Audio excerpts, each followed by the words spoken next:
प्रिय विद्यार्थियों, वेलकम है आप सभी का हमारे YouTube channel physics classes by बीके रैके डोडारा में।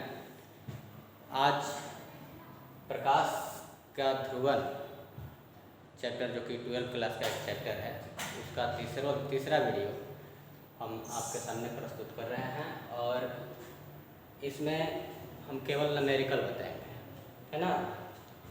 तो न्यूमेरिकल यहाँ पर बोर्ड पर लिखा गया है। पहला न्यूमेरिकल देखते हैं। वायु से कांच में संक्रमण के लिए ब्रूस्टर कोण क्या होगा? कांच का अपवर्तनांक 1.5 है। तो हमारे पास इस चैप्टर में दो ही सूत्र है। पहला सूत्र है μ = tan IP, जहाँ IP क्या है? ध्रुवण कोण है। ध्रुवण कोण क्या होता है? तो ध्रुवण कोण वह आपतन कोण होता है जिसके लिए परावर्तित प्रकाश पूर्णतः समतल ध्रुवित होता है, अथवा ये कह सकते हैं कि वह आपतन कोण जिसके लिए परावर्तित किरण और अपवर्तित किरण दोनों एक दूसरे के लंबवत होते हैं, तो उसको हम लोग ध्रुवण कोण कहते हैं, IP से सूचित करते हैं। और म्यू माध्यम का अपवर्तनांक, μ = क्या है? अपवर्तनांक, है ना। और दूसरा एक सूत्र है मैलस का नियम। दूसरा है मैलस का नियम।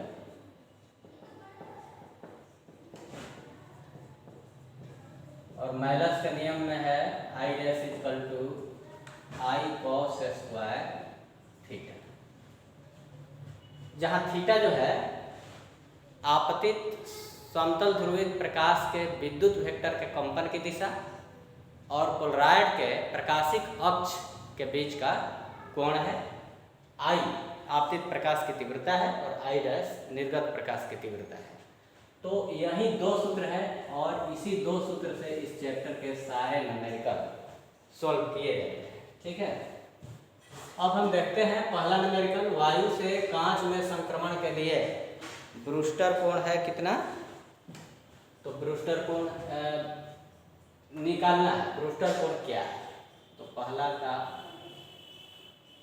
IP = 1 और अपवर्तनांक दिया हुआ है कांच का μ = 1.5। तो हमारे पास एक ही सूत्र है अपवर्तनांक और ब्रूस्टर कोण, या उसको क्या बोलते हैं? ध्रुवण।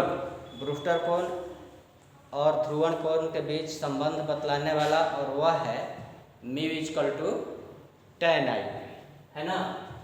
देख लीजिए यहाँ पर लिखे हुए हैं ना, μ = tan IP। तो हम वही सूत्र लगा रहे हैं, μ = tan IP और म्यू है कितना? म्यू है 1.5 = tan IP। तो IP = tan 1/5 हो जाएगा और 1.5 tan 56.3 डिग्री के लिए वैल्यू होता है। तो हम लिख दे रहे हैं 56.3 डिग्री, है ना। दूसरा क्वेश्चन देखते हैं। दूसरा क्वेश्चन कह रहा है कि किसी माध्यम पर जब प्रकाश की किरणें 60 डिग्री के कोण पर आपतित होती हैं, तो परावर्तित किरणें सबसे अधिक मात्रा में ध्रुवित होती हैं, है ना। तो परावर्तित किरण जब पूर्णतः समतल ध्रुवित हो तो उस समय आपतन कोण को ध्रुवण कोण कहा जाता है। मतलब IP दिया हुआ है 60 डिग्री और परावर्तित किरणें सबसे अधिक मात्रा में ध्रुवित होती है। माध्यम का अपवर्तनांक ज्ञात करना है, μ = 1, ये मालूम करना है। तो हम तो जानते हैं μ = tan IP होता है। तो tan 60 डिग्री, tan 60 डिग्री का वैल्यू कितना होता है? √3। तो ये हो गया अपवर्तनांक, आंसर हो गया। तीसरा क्वेश्चन देखते हैं। सूर्य का प्रकाश किसी माध्यम μ = 33 पर किस कोण पर आपतित हो कि परावर्तित प्रकाश पूर्णतः समतल ध्रुवित हो जाए, मतलब आईपी पूछा जा रहा है। तो mu equal to tan IP हम लोग पढ़े हैं, तो म्यू दिया हुआ है 1.33 इक्वल टू tan IP और tan IP इक्वल टू 1.33 को 4/3 लिखा जा सकता है और 4/3 कितना डिग्री का वैल्यू होता है, तो 53 डिग्री का वैल्यू होता है, tan 53 डिग्री का। तो IP इक्वल टू कितना हो गया 53 डिग्री, ये आंसर हो गया। चौथा क्वेश्चन देख ले रहे हैं। सूर्य का प्रकाश जल पर 53 डिग्री के कोण पर आपतित करने पर परावर्तित किरण तथा अपवर्तित किरण परस्पर लंबवत पाई जाती है। तो जब परावर्तित किरण और अपवर्तित किरण परस्पर एक दूसरे के लंबवत होती है तो जो आपतन कोण होता है उसे ध्रुवण कोण या ब्रूस्टर का कोण कहा जाता है ना। तो वो ब्रूस्टर का कोण कितना है 53 degree. IP equal to 53 degree है ना। और जल का अपवर्तनांक एवं अपवर्तन कोण ज्ञात कीजिए। तो जल का अपवर्तनांक ज्ञात करना है म्यू और अपवर्तन कोण मतलब R इक्वल टू 1, ये हमें मालूम करना है। तो सबसे पहले तो IP दिया हुआ है और हमें म्यू ज्ञात करना है, यही ना। तो क्या करेंगे, वही हमारे पास एक ही सूत्र है, mu equal to tan IP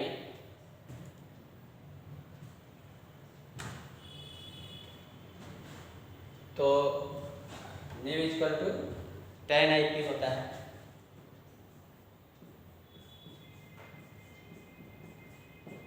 और IP का वैल्यू दिया हुआ है 53 डिग्री और tan 53 डिग्री का वैल्यू 4/3 होता है और 4/3 से भाग देंगे तो कितना आ जाएगा 1/33, अर्थात जो माध्यम है 1.33 जल का अपवर्तनांक होता है, माध्यम जो है वो जल है। अब हम लोग पांचवा क्वेश्चन को देखते हैं। पांचवा क्वेश्चन को देखने से पहले लेकिन इसमें एक और बात है, अपवर्तन कोण ज्ञात करना है R इक्वल टू 8 है ना। तो अपवर्तन का नियम का हम लोग प्रयोग कर लेते हैं, स्नेल का नियम। म्यू इक्वल टू होता है साइन I के जगह पर IP बटा साइन R, यह सूत्र होता है। और साइन IP तो दिया हुआ है, IP दिया हुआ है तो हम इसका वैल्यू रख दे रहे हैं। म्यू का वैल्यू जो है वो कितना दिया हुआ है, म्यू इक्वल टू निकल गया है यहाँ पर 4/3, तो 4/3 इक्वल टू यहीं पर लिख दे रहे हैं 4/3 इक्वल टू साइन I मतलब साइन 53 डिग्री बटा साइन R। तो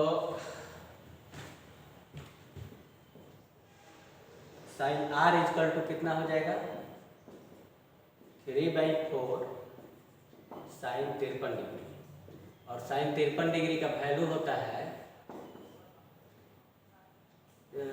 4/5, 4 कट गया 3/5 0.6 आ रहा है 3/5, तो साइन R इक्वल टू हो गया कितना 0.6 और R इक्वल टू कितना हो जाएगा साइन इनवर्स 0.6।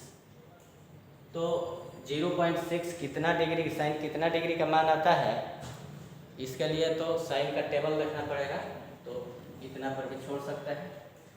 अगला क्वेश्चन है 5 नंबर क्वेश्चन और पांचवा क्वेश्चन कह रहा है कि एक समतल ध्रुवित प्रकाश जिसकी तीव्रता कितनी है I है, एक पोलराइड पर इस प्रकार आपतित होता है कि इसके विद्युत वेक्टर के कंपन की दिशा और पोलराइड के प्रकाशिक अक्ष के साथ 60 डिग्री का कोण बनता है ना। तो थीटा इक्वल टू यहाँ पर कितना है, थीटा इक्वल टू 60 डिग्री। ठीक है, तो निर्गत प्रकाश की तीव्रता ज्ञात करनी है, अर्थात आई डैश हमें मालूम करनी है, जबकि आपतित प्रकाश की तीव्रता कितनी है, आपतित प्रकाश की तीव्रता दी हुई है आई, और आई डैश निर्गत प्रकाश की तीव्रता हमें ज्ञात करनी है। तो I dash equal to Malus का नियम में कहता है I dash equal to I cos square theta. I cos square theta है कितना, 60 डिग्री। तो कॉस 60 डिग्री का वैल्यू कितना होता है, 1/2। तो 1/2 हम लिख दिए, स्क्वायर है तो स्क्वायर कर दिए, तो आ गया I/4। तो निर्गत प्रकाश की तीव्रता कितनी हो जाएगी, I/4 हो जाएगी, है ना। तो इस पांचों न्यूमेरिकल को आप लोग अपने कॉपी पर एक बार इसको देखें और फिर अपने कॉपी पर अपने से बनाएं, क्योंकि इसमें ज़्यादा फार्मूला है नहीं, इस चैप्टर में 2 ही फार्मूला है और इसी 2 फार्मूला पर सारा न्यूमेरिकल सोल्व किया जाता है। इसको अभ्यास करें। अगले वीडियो में फिर मिलते हैं। धन्यवाद।